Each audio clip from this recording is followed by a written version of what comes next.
Each passing day, we continue to unravel the realities of the global world, especially in the aspect of international politics.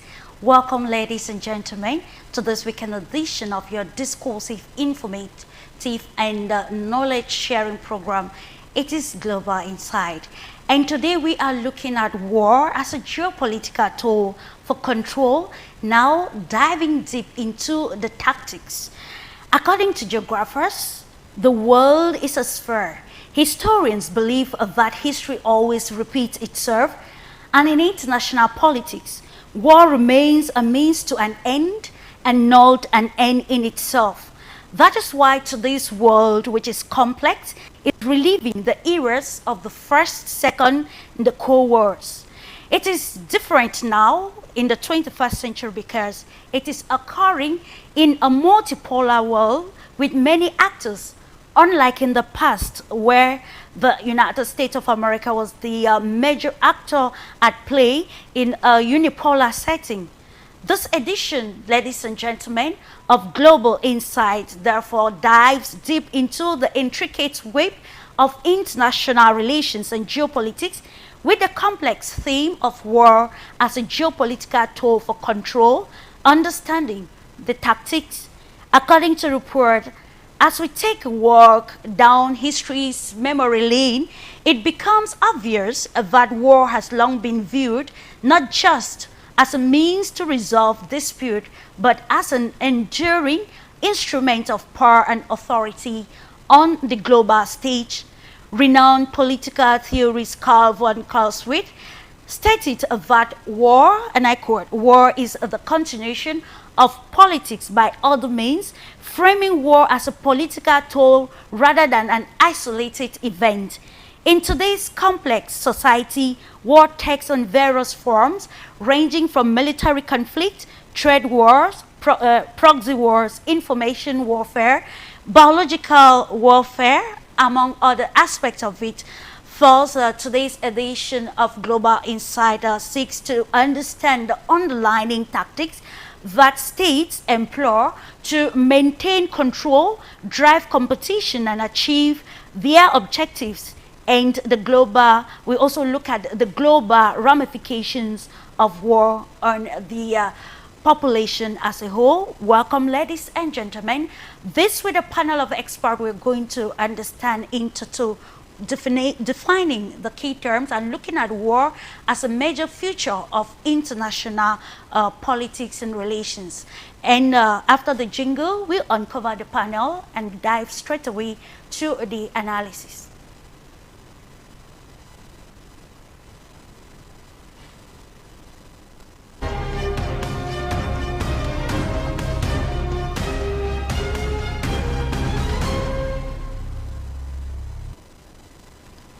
Welcome back, ladies and gentlemen. What is war? What are the various types of war? And of course, how can we understand war as a feature of international politics?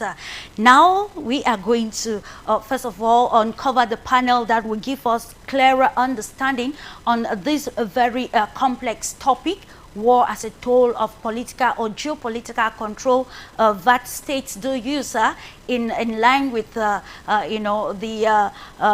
global setting and shifting dynamics. And let me welcome Yulia BERG, of course, joining us from Moscow in Russia. She's a political scientist, also founder of GLOBUS Expert Club. Welcome to Global Insight this day, dear Yulia. Hello, dear everyone, and I'm very happy to join today's program. It's a pleasure that you had time to join us today as we continue to educate the global world on the realities of this world. And moving from Russia, let's make a stop in Washington, D.C. to welcome Mr. ACHILLE, a corporate finance expert CEO, Washington Valuation Group. It's a pleasure having you on the program this day.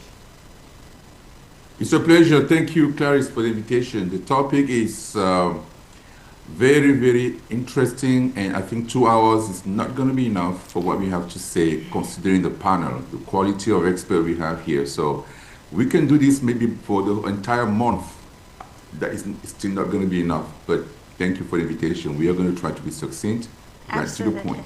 Absolutely, it's going to be enough for us to share, the valuable insights already. But then subsequently, we'll continue to bring the topic on discussion so as to educate the world at large.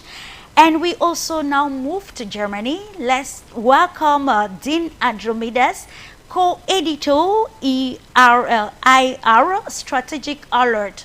Hello to you, dear Dean. Welcome to Global Insight. Hello, Clarisse.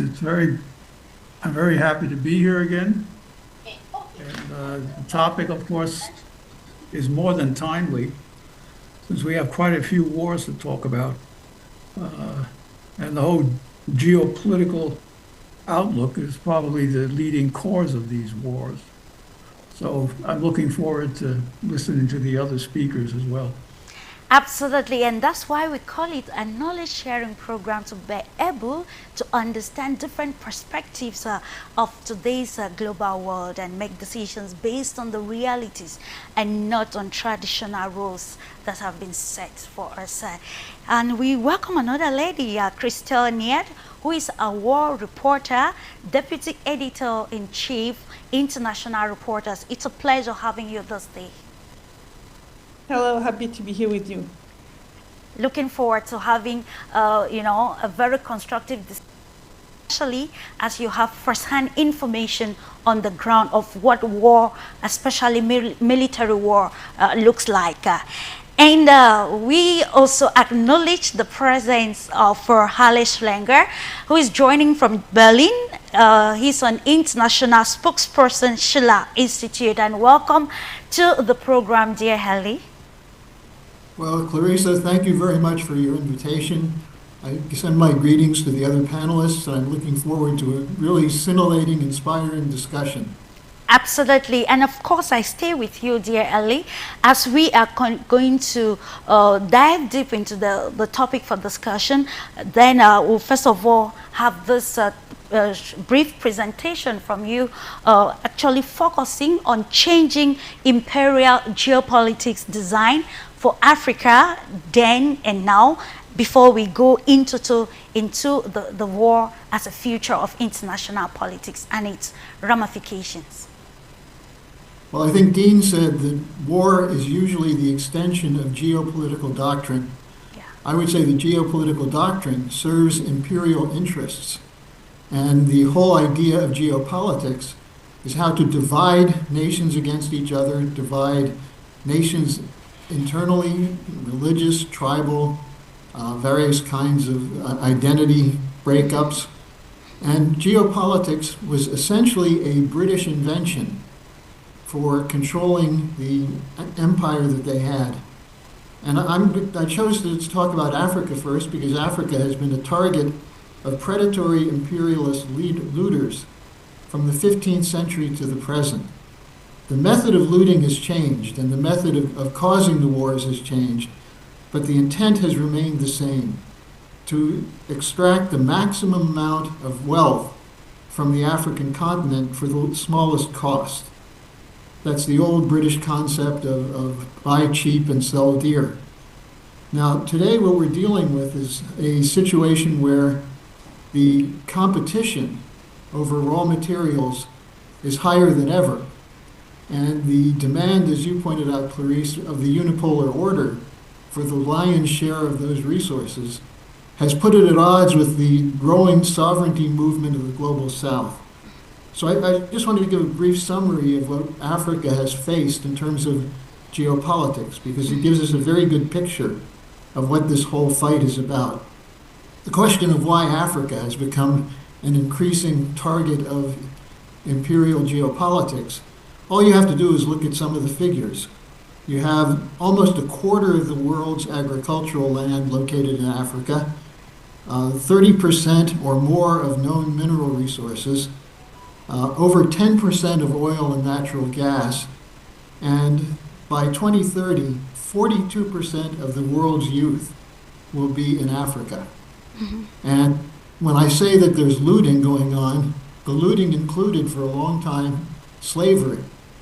but it still continues with the cheap labor attempt by the International Monetary World Trade Organization and others to take advantage of African labor. Now, the situation, just to situate it, let me just mention the importance of Cecil Rhodes as part of this imperial geopolitics.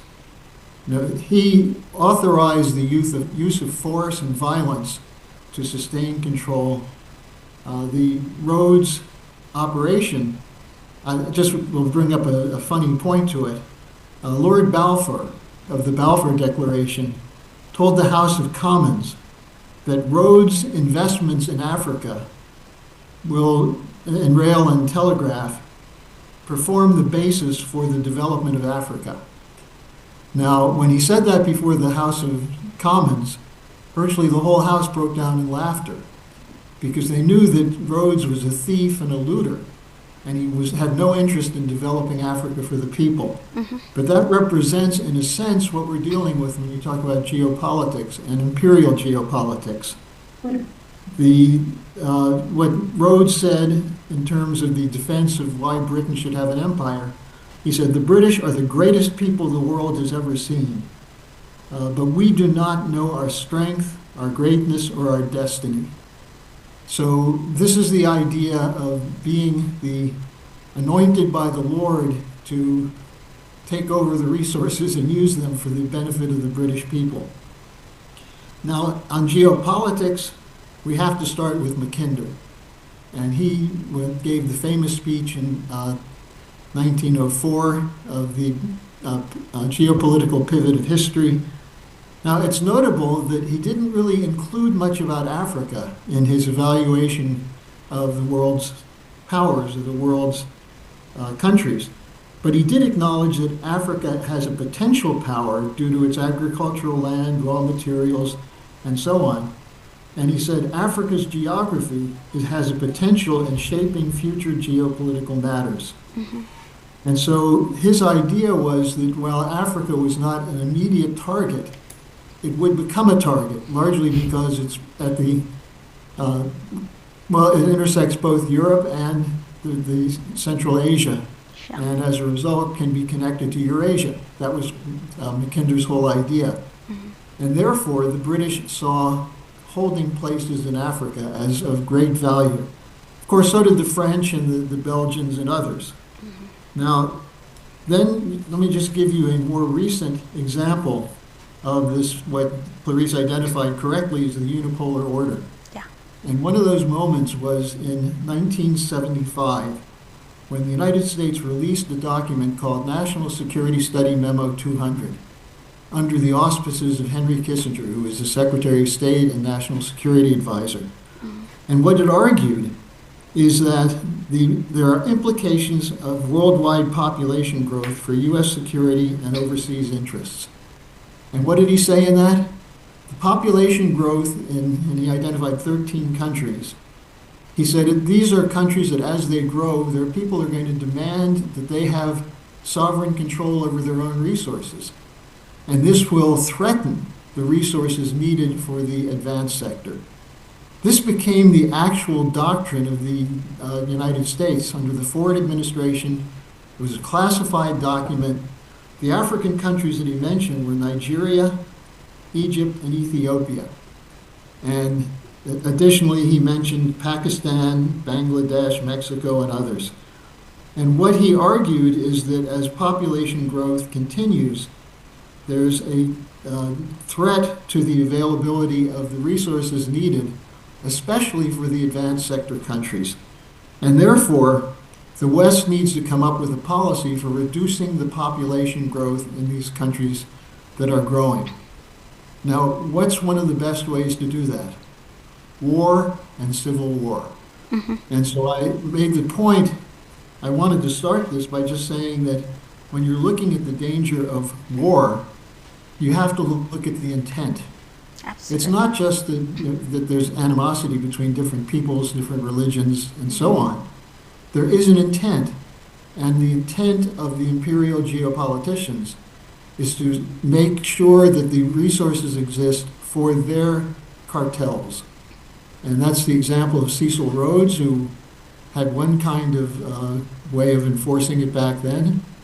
Go to the 50s and Brigadier General Frank Kitson and irregular warfare, a slightly different approach. Today, the International Monetary Fund, the World Trade Organization, they still value the benefits to the cartels over and above the benefits to any nation.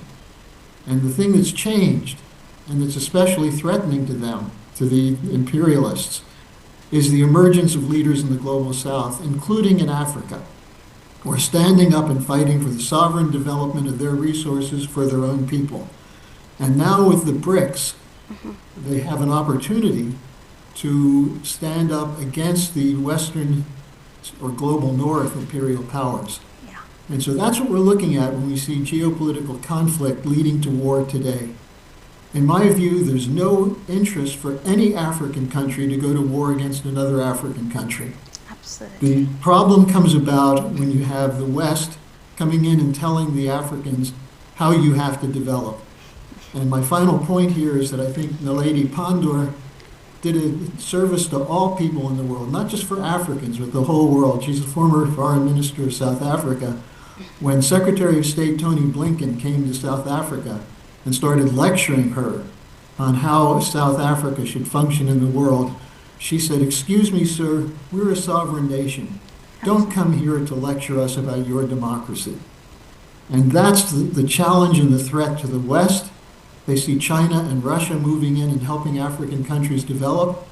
And I think this is the greatest potential for change, for positive change in the world in probably over 5 centuries. Absolutely, which is very imperative understanding the contextual framework of the subject matter to understand why today we see war that is very prevalent across the globe. And we are going to continue in the same perspective to put to context our topic for discussion. I will leave for Harley with you now, Yulia BERG. We want to have a contextual understanding of the war and international politics, of course, where you gather some very pertinent examples from the Russia-Ukraine crisis.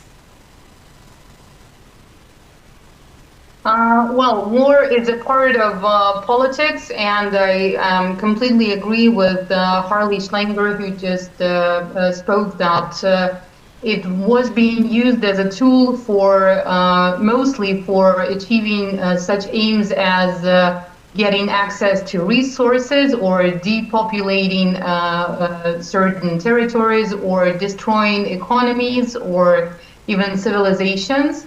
And unfortunately, lately we see a great increase in the amount of wars. Some of them are quite rapid time-wise. Some of them are taking years and years. But we see the destruction that was brought to Libya, for instance, that was once, and let's say just recently, that was a flourishing state with developed social policy and quite developed economy and ambition for establishing a new Pan-African system that would not depend on colonial powers and that would allow for creation of own sovereign economic foundations, let's put it that way.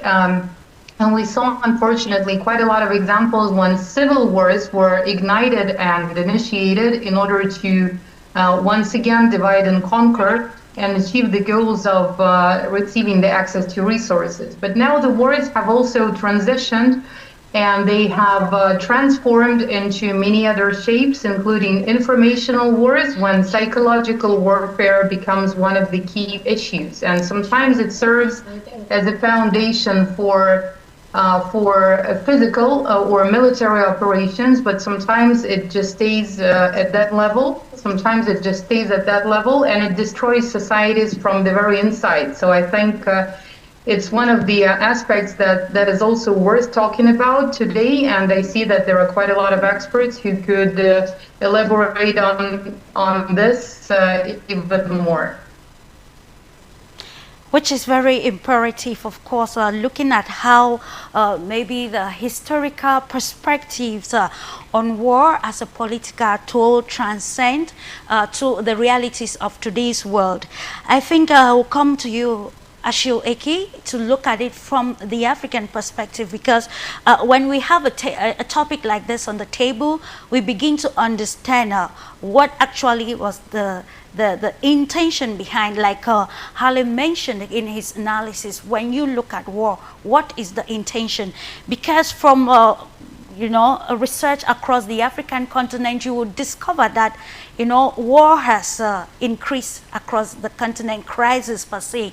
And then when you look at the diplomatic confrontations and even the physical confrontations that we have, you begin to ask if there is a clear understanding of what war and geopolitics is all about, and what it means to the African dream of you know, total continental integration. Today we are looking at Sudan in ruins. We are still looking at Libya that has not regained its glory since the fall of then President Muammar Gaddafi. So with your own perspective, ACHILLE EKEU, we want to have a holistic understanding of war and looking at it from the perspective of a multipolar society.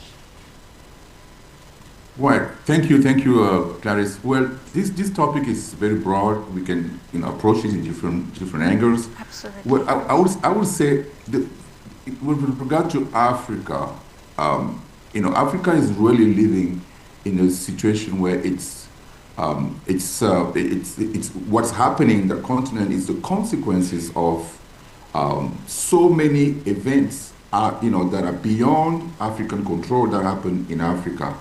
And that are plaguing that continent, you know, until today. And so it's a situation that if we have to analyze it, we have to go far behind, you know, in the post-colonial era, most likely, I mean, the slavery area, and then, you know, colonial area, and then a new colonization area. So it's very, when we talk about war in Africa, especially viewed from our point of view, you know, point of view of Pan-Africanists that we hear today, you know, they are not just regional crises, right? So they are profound disruptions to the dreams of unity, of self-determination, and even dignity for African peoples. You know, so the burden of conflicts and all these disruptions is deeply intertwined with the continent's legacy of colonialism, slavery, and all that stuff. And also all these foreign interventions that we see all the time from various, you know, superpowers and different powers around the world. And also the ongoing project of nation building, you know, that is often compromised by different divisions within our borders, and those are usually, you know, influenced by external forces that also, you know, have an impact, you know, on these, on the local decisions that we're supposed to make independently. But most African borders, you know, as we know, were drawn during colonial era, and so with little regard to you know, ethnic or cultural or historical realities that we live in.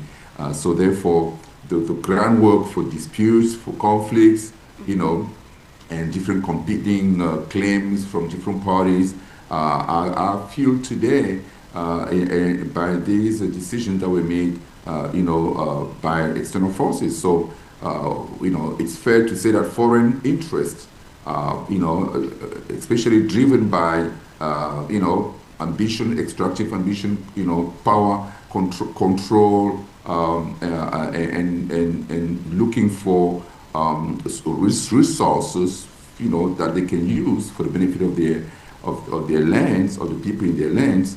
You know, all these influences are turning local dispute into proxy wars that are, you know, called, you know, outright that are also called armed interventions.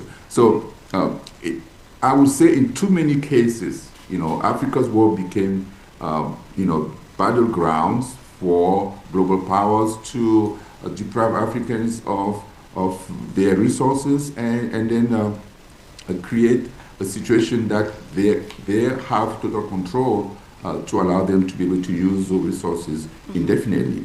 But there's a new breed of Africans today, the Pan-Africanists, the people who are waking up and trying to fight back, and so for those people, the solution lies not in the external prescription, but in the solidarity, the self-determination, and also the political integration of African peoples and different nations that constitute the continent. So Pan-Africanist or Pan-Africanism calls for the economic, the cultural, and even political integration of the continent.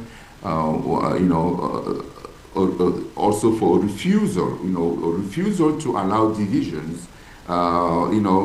Whether they're coming from historical, historical situations, historical, situation that we had no control of, or defined, today by the different interests of the world that we see today. Okay. So for Pan-Africanists, the solution that has to recognize that true progress comes from African-led consensus, regional cooperations, and the gradual realization of the African continent. And of course, rewriting the continent's foreign policy. And coming to you, Dean, is still in the same light. Let us understand, help our millions of viewers out there to understand the concept of war and why what is happening today is a continuation from, the events of the past, like we highlighted in the preamble, that history is actually repeating itself. But this time around, in a more complex and multipolar setting. Let's have your own historical and contextual understanding of our topic for today, looking at understanding the tactics of war as a tool of control.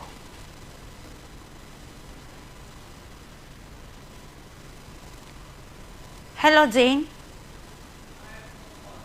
Your mic.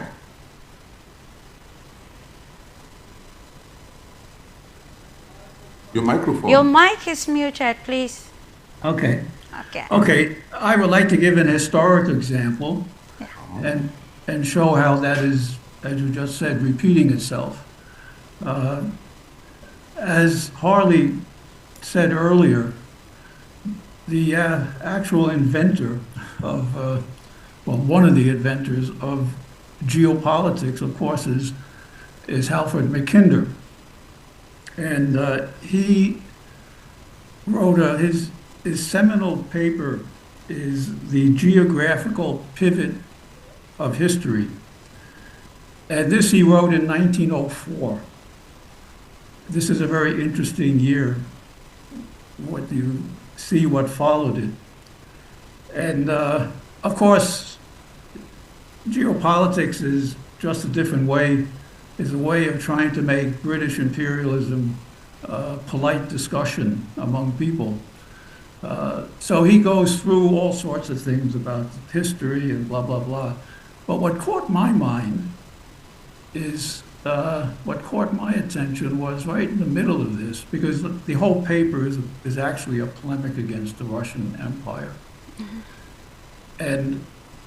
And he writes, right in the middle of this, he said that the great problem, the great failure of the Roman Empire was to Latinize the Greeks.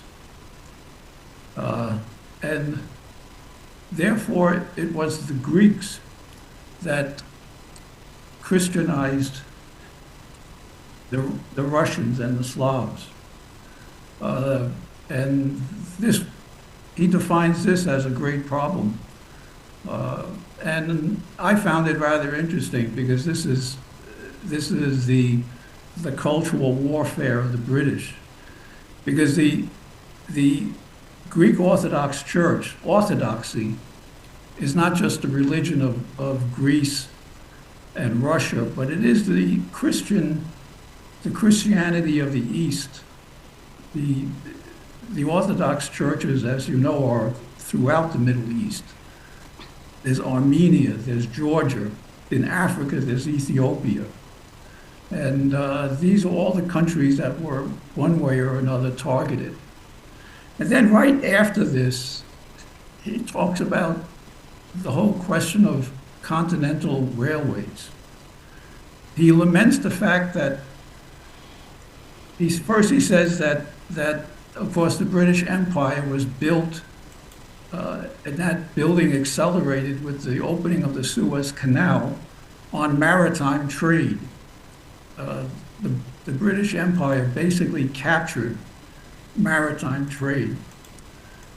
But he says that with the advent of continental railways, and at that time there were only two continental railways, one in the Russian Empire and one in the United States. He says this has transformed trade.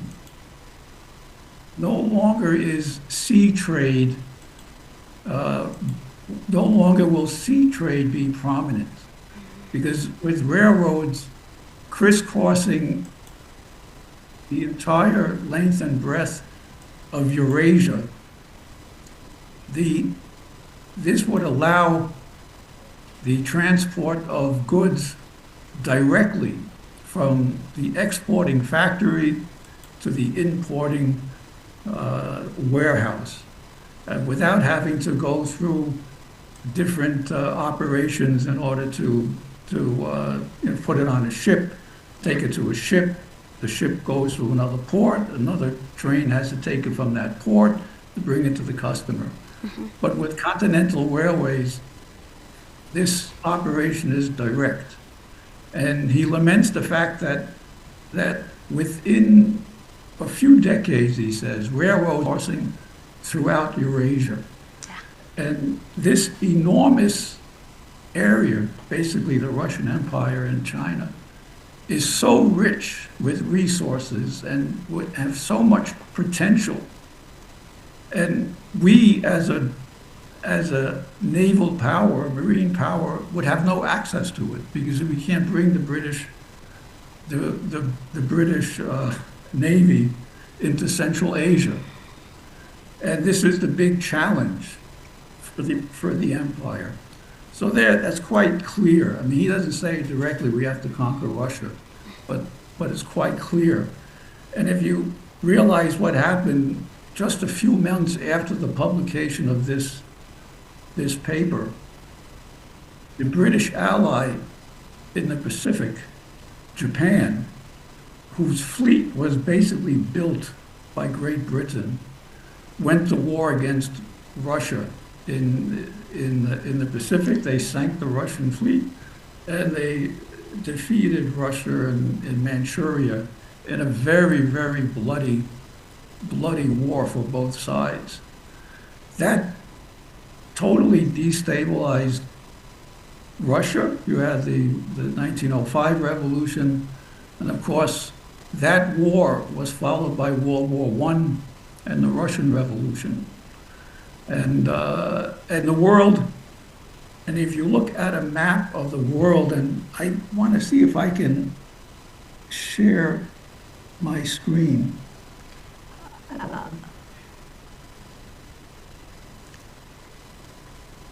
Okay. Do you have it? No. Yes, please, I see it. Okay, you can see it from there. All right. You can see it, okay. Mm-hmm. It might not be so clear, but this is a map that we published, and it's called the Eurasian Land Bridge. And it extends all the way into Africa and all the way into South America. And if you look at what's happening now, I should say one thing that was extremely interesting at the August summit in Alaska. One of the big issues that came up for discussion was building a Bering Straits tunnel. And that would have linked if that is built and it's in discussion, the President Trump said it's a good idea, and the Russians, of course, have been holding feasibility studies, et cetera, et cetera. And this would be a fantastic project and would establish a very peaceful relationship between the United States and Russia. But you see you see this whole region here. What do we see today? We see Ukraine, which is a key east-west, was a key east-west point for the Trans-Siberian Railway. I mean, what has happened since 2013 is the implementation of Xi Jinping, the Chinese president's Belt and Road Initiative, which is precisely the idea of building transcontinental railways. Now, this is broken as far as, almost totally broken as far as Europe is concerned, at least via Russia, because of the Ukraine conflict. And you have the Middle East. Why has, in the last, since the invention of railroads, why has not been a railroad connecting the Middle East or Southwest Asia and Europe with Africa? Because for the last, as we all know, for the last 50 years, there's been a war here in the Middle East. There's been a series of wars. And the same thing now in Africa. If you go down and you look at the paths of these proposed rail lines that would unify all of Africa and make the Pan-African dream a reality. What do we see? We see wars. Or I should say wars against these governments using terrorism, etc. Absolutely. So I think this is what this is the repetition of history, and this is the reason why we have to destroy the idea of geopolitics and get back to the idea of economic cooperation to bring the world together again. Okay, I leave it at that.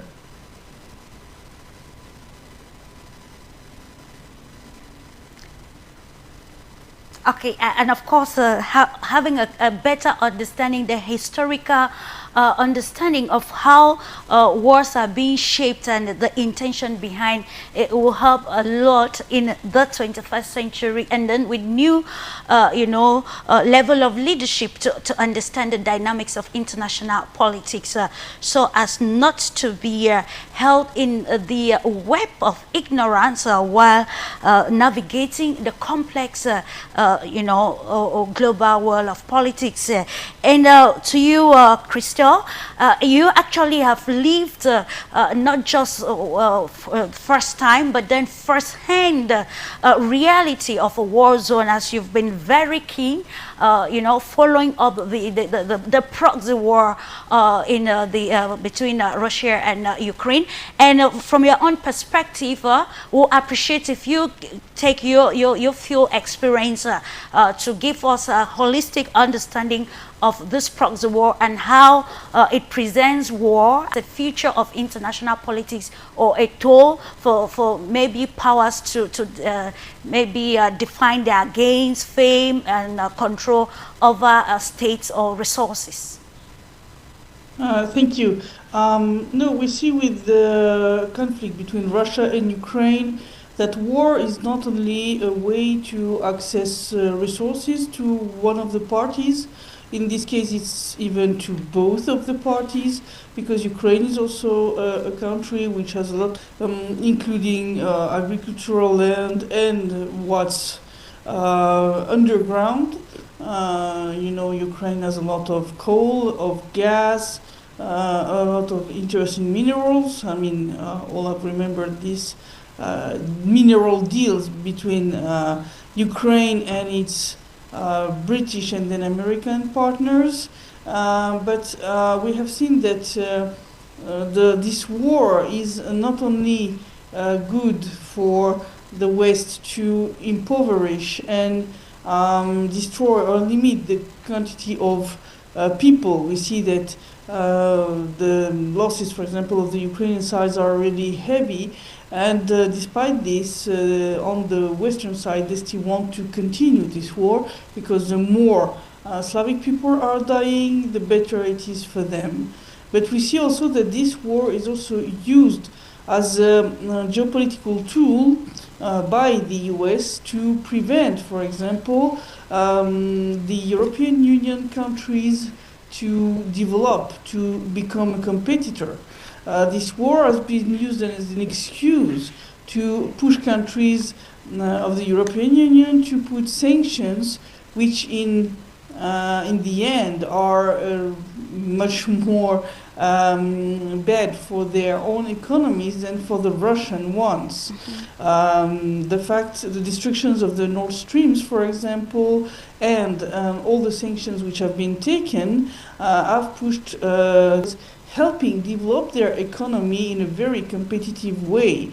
And the result, we see it now, is that the economy of the main countries of European Union, like Germany, like France, and so on, is now into recession. And so it's also a good point for the initiators of this war, is not only they are destroying Ukraine, they are destroying Russia, they are preventing the development of the population and of the economy of these both countries. That's what they want. We remember all these speeches about putting the Russian economy on its knees, for example, from the French economy minister. Yeah. But we see that it also, in reality, had put on its knees the economy of the main countries of the European Union, which is fully benefits from the US. And so we see that war is not only a tool to influence the direct participants to this conflict, it's also a way to inflict very big damages, for example, here to the economy of third parties, of countries which are not on the battlefield, like Germany and France, and putting them into recession, thus preventing them to become a fierce competitor for the US. And on the contrary, this conflict helped the United States putting themselves first as a good provider of gas, for example, for Europe, while before they were not competitive. So they have taken market shares by force, and they have destroyed potential competitors. So it's full benefit for them. So they have not only influenced the destiny of Ukraine and of Russia, they have also influenced the destiny of the whole European Union thanks to this conflict. And we see now that they are pushing this hysteria to even try to push European Union at war with Russia, while there is no objective and serious reason to do so. But it's also a very good tool to censor all the dissident speeches, all the people who are in the oppositions of the current authorities. And it's also a good war, is also a good way for them to justify all the most unpopular measures, to take the money from people in ways which in peacetime would never be accepted. So we see the war as a very complex tool which is able not only to destroy the two or, it sometimes can be more countries involved, but usually it's two. But there we see that it's also a tool to destroy a third party which is pushed to recession, and plus the United States are now using, how could we say, as a bank to provide the money to pay for the weapons of one of the party, it's Ukraine, while receiving absolutely no benefit from all this conflict. On the contrary. So we see that war is really a very complex and a very useful tool for people who want to keep control of how the world is working, for them to continue to not only obtain the resources they want, but also continue to develop their economies in a, how to say, non-loyal way, by destroying their competitors on the side of this conflict. Which is very problematic, and which brings us to another question that will be answered subsequently, as war as both a hard power and soft power tool for control in the international dynamics of politics. Coming back to you swiftly, Harley, from the presentation you made, it brings us to want to understand better, because we are in the era of having alternative source of information that will create that balance between what has been told to be the reality and the new perspectives which meet actually the present realities of the world, where we have new global powers emerging. We want to look at the likes of the role that Henry Kissinger, whom is something that has caught not just the attention of in Europe, but the global attention, bringing us down even to the African continent. And many at times people do ask questions like, you are an African, why take more focus on what is happening far away from you? And I would love us to really understand how the effect of decisions made by great powers will affect not just countries, immediate countries, but it will transcend and even have affect the living standard of the common person on the street, who knows even nothing about the agenda or trajectory of war and control.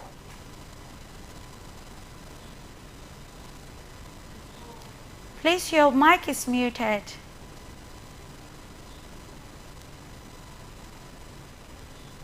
There. Okay.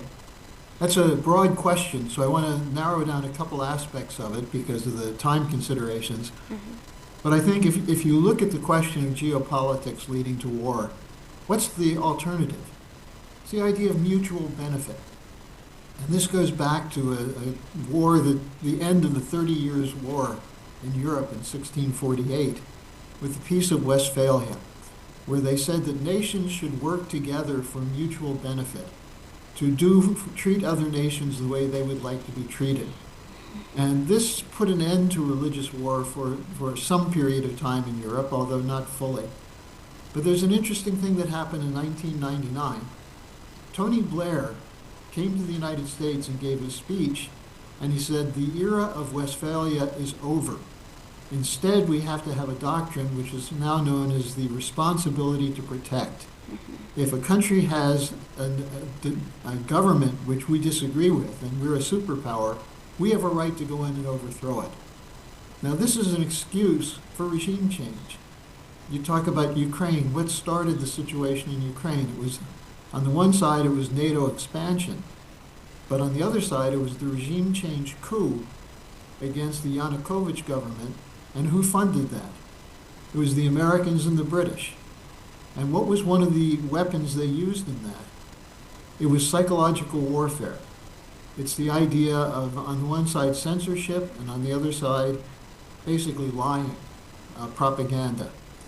And as Dean mentioned, Ukraine is located in a part of Europe which is somewhat, could be a bridge between Europe and Eurasia.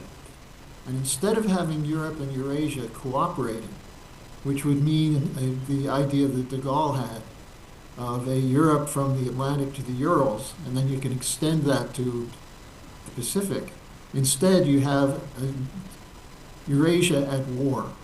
And the same thing is what they're trying to do in Africa, what they've done in Africa in the past. And we're seeing in the former French colonies in West Africa an attempt to pull together a collaboration with Mali, Burkina Faso, and Niger, which is an anti-colonial commitment to working together. Now imagine if we had a cooperation among the states of Africa with the resources, with the numbers of youth, with the potential, working for the benefit of the other nations. It wouldn't matter what the US and the British and the French and others want to do. Those countries could stand up on their own. And that's the whole idea of the Belt and Road Initiative, of the emergence of the Global South. That's the idea of Pan-Africanism. That if you work together for common interest, the imperial forces are weak. They count on internal struggles and fights, and if they can't get you to go to war, they'll do regime change coups. Yeah. They'll fund terrorism. You know, the famous case of the French, when they went into French West Africa, the amount of terrorism increased when they were supposedly going there to fight it. The US funding of the ISIS and Al-Qaeda movement to topple Assad is another example. So how do you counter that? And this is where we have a potential right now to bring real peace to the Middle East, not by signing some vague ceasefire agreement, but by working together to desalinate the water that comes from the Mediterranean and the Red Sea, and can be through a series of canals from the Sinai on into Israel and Jordan and so on, desalinate water to create enough fresh water to green the desert. That would be a project which Israel and Palestine could do together. That kind of project is how you overcome the anger and the vengeance which we've seen driving the situation there. And so I think we have a number of test cases where this could work. We'll see what happens with Ukraine and Russia. I think President Putin has made an offer which the Ukrainians would be foolish not to accept. So mutual benefit as opposed to imperial geopolitics. And to me, that's the whole importance of the Pan-African movement as an example. But it should be extended. It's not just for Africa, because to survive, it's going to need help from the rest of the world, and especially non-interference from the Western colonial powers. Quite important. Just to note that, ladies and gentlemen, if you are just tuning in, this is Global Insight brought to you by GLOBUS, and we're analyzing war as a geopolitical tool, understanding the tactics. So actually, I think this is actually a platform to learn, to unlearn, and of course to define narratives that will shape the present global world setting. Coming back to you, dear Yulia, we're still trying to understand clearly the place of war and its its effects that we cannot enumerate. Now let's look at the aspect of ideological war, which you highlighted in your first analysis, because when we are analyzing the forms of war, we were talking about ideological war, and I know that you have been very keen with this global transformation, especially in line with understanding the new narratives shaping the new world order. So how can we probably align the existing world order with the new perspectives, and then understanding how this ideological warfare occurs, so as to be conversant on probably how to navigate such situations, not to be confused in amidst all the complexities shaping the world. Yes, those attacks on the very core, the attacks on the value systems, the attacks on things that used to be considered simple, the attacks through social media, through traditional media, basically propaganda that is integrated into movies and various kinds of cultural content and content that is supposed to be neutral. Yeah. All this creates a great confusion in people's minds, and it makes them lose their ethics, it makes them lose their moral values, it makes them disorientate in simple things and, generally speaking, in living their lives, right? Because when we see quite a lot of those examples, and I mean starting from destruction of family values and various perversions and attacks within the religious context, and religion being used as one of the manipulation tools as well to a great extent. And when we see the COVID and the example of how panic was basically implanted into people's mindset, and this also allowed for increasing control tremendously, especially when we're talking about the countries in Europe. So the major cleanup within the civil society, the various kinds of activists, and the kind of people that used to be public and voicing their critical opinions, it all was happening during the pandemic, when everyone was made to wear masks and stay at home, and various kinds of protests that were attempted to take place in countries like Germany and Austria and many others, they were just canceled, and the people who were taking part in organizing such critical events, they were, some of them were imprisoned, arrested, or else everything was done for them to lose their position in the society, in some cases jobs, in some cases access to finance and whatsoever else.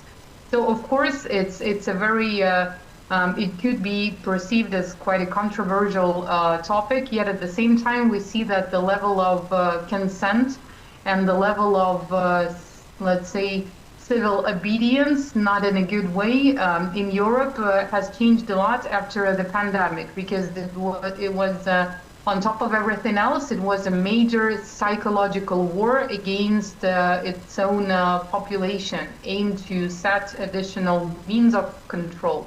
But once the war in Ukraine started, once it was taken to a new level, everyone kind of forgot about it. And what is quite sad is that all of the corruption scandals around it also were not really discussed as they should have been, and investigations have not really achieved the results of pointing out who was guilty and applying the punishment to them. But in any case, the point I'm trying to make here is that the psychological warfare is even more dangerous, because it does have an effect on people, on how they raise their children, and it has this generational effect that leads to certain deformations. And we definitely could see this happening. We definitely could see this happening in Ukraine, and we could see this happening in many countries in Africa, for example, in Rwanda and many other ones. And unfortunately, we're still observing quite a lot of examples of bully in order to control and conquer and make people do what they don't really want to do. Absolutely. So it's actually very tactical and complex at the same time. Coming to you, Mr. Achille EKEU, we now have understood how this ideological or psychological warfare actually works, and the spiral effect of it. So let's come back to the context of the African continent. I think 2 weeks ago we were on the topic of the value of Pan-Africanism in the 21st century, still looking at its relevance. And then when we want to look at the ideological warfare, let's try to contextualize it with your own perspective, be it especially from the economic perspective, to understand why, likes like President Paul Kagame of Rwanda always say, among other leaders, that Africa's total transformation will start with the drastic change or shift in the mindset to probably redefine the continent's position, not just in Africa, but at the international arena in terms of international politics. Let's understand your perspective on this.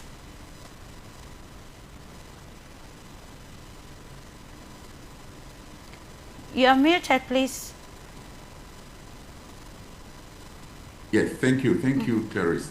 You know, when it comes to wars, you know, it's always perceived differently depending on what side you are on the war, right? So, Absolutely. you know, wars, when it comes to wars, especially on the economic side of it, you know, it's a big business, right? It's a big business. People go to war because they have different economic incentives. You know, for example, you know, resources. We mentioned resources, especially when it comes to Africa, who owns a great part of the world raw materials. You know, oil and energy is one of the things that have been attractive in Africa. So many wars have been fought in Africa because of that. Strategic minerals, we see that in Congo. You know, for technology, IT, AI, artificial intelligence, rare earth, things like that. You got agricultural lands that in Africa provides, and there's so many companies are looking to use those lands, you know, to their benefit, and so when it also comes to to market access and trade rules, you know, there is a vast array of opportunities that the African continent offers to different, you know, different investors or different countries or different interest groups who might be interested in using them, in taking advantage of those opportunities. But in order for them to have access, they have to fund wars. You know, we've talked about earlier about you know, the U.S. and you know, financing ISIS, you know, to topple, you know, the government in Syria and other government. We talked about France, you know, financing you know, all these you know, terrorist groups. You know, it's why are they doing that? That's because France's economy is in a shambles right now, and all the bad decisions they took with regard to the Ukraine war. You know, as Christelle NèANT mentioned earlier, you know, they thought they would be able to cripple Russia's economy, you know, by sanctioning Russia and then going to war economically with Russia. But it turns out Russia was prepared somehow, and they were able to navigate all these sanctions. You know, how many? We talk about 10,000 sanctions that Russia is living with today, and so it's a way for those countries to be able to find ways to get out of their own difficult internal situations. For example, debt. In the case of Europeans, France, for example, you know, they have so much debt, and so when it comes to resources like oil and gas, you know, countries that like Germany, we don't understand exactly why they will accept, you know, a situation like that to be cut out of Russian oil when they need that for the economy, for their industries, for the leadership in Europe in terms of economy.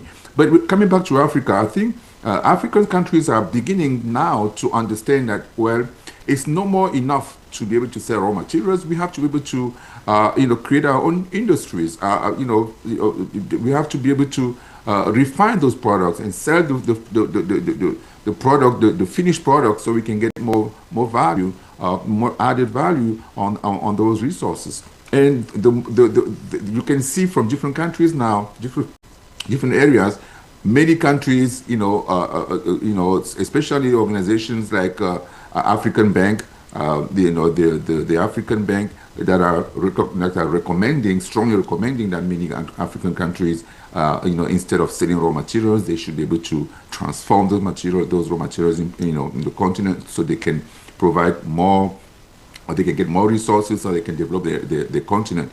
And so it's a movement that is, you know, happening all over the place in Africa now, that is hopeful for the youth, especially a continent that has you know, over 40% of the population that is young.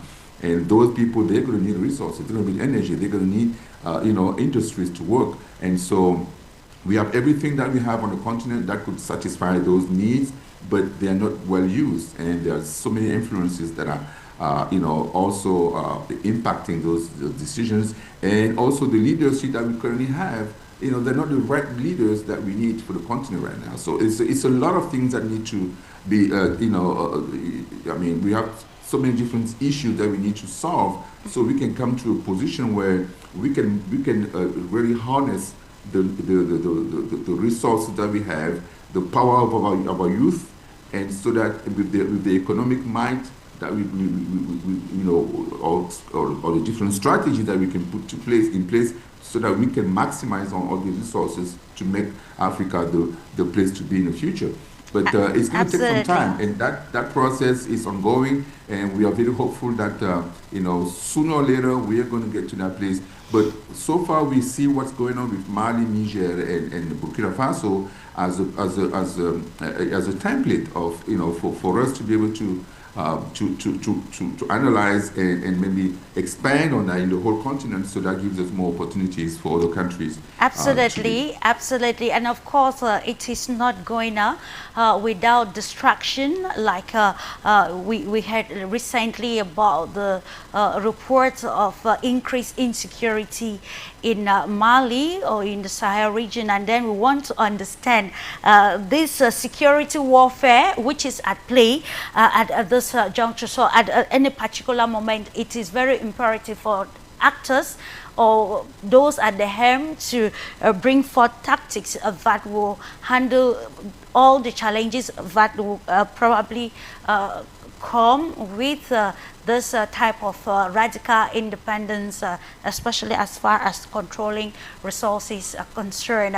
And that brings us to the next question, which I will direct to you, Dean.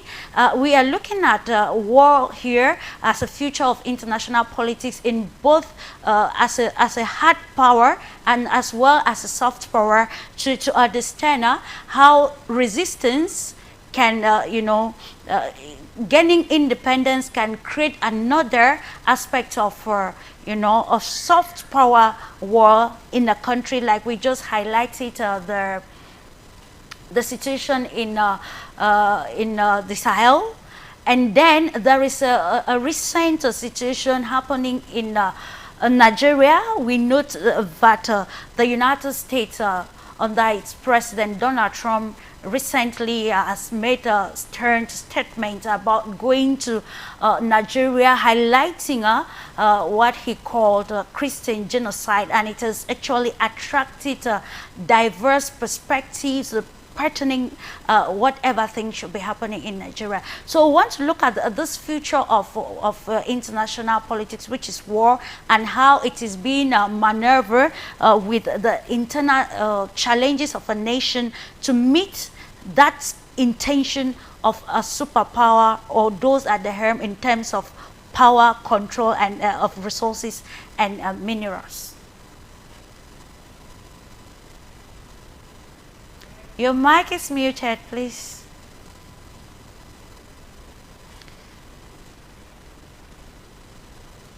I just want to preface this with a statement on Pan-Africanism, because that's African unity is absolutely necessary if these people are to be defeated. And the great Senegalese Pan-Africanist Sheikh Anta Diop, he said that there's only, in 1980, in an interview in 1980, he said there's only 3 countries in the world that are actually independent. And he said it's the United States, the Soviet Union, and China. They're the only independent countries because they're the only continental countries. And I think this is, and of course, this begs the question for Africa. If Africa was a confederated state, unified from the Mediterranean to Cape Town, no one can push it around. It has all the resources it needs to develop itself. Mm-hmm. Now, of course, this is the nightmare. Such a development is the nightmare of the West, particularly the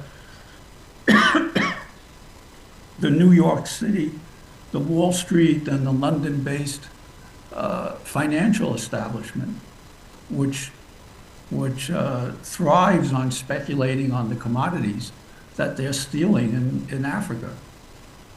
And what they do is they use terrorism. And the colonial powers they use, I mean, they've been there for 100 years. They were there for sometimes 200 or 300 years. So they know all the tricks. You take, for instance, in Mali and the other countries of the Confederation of Sahel states, they're fighting these terrorists. Now, the terrorists are actually tribes that have been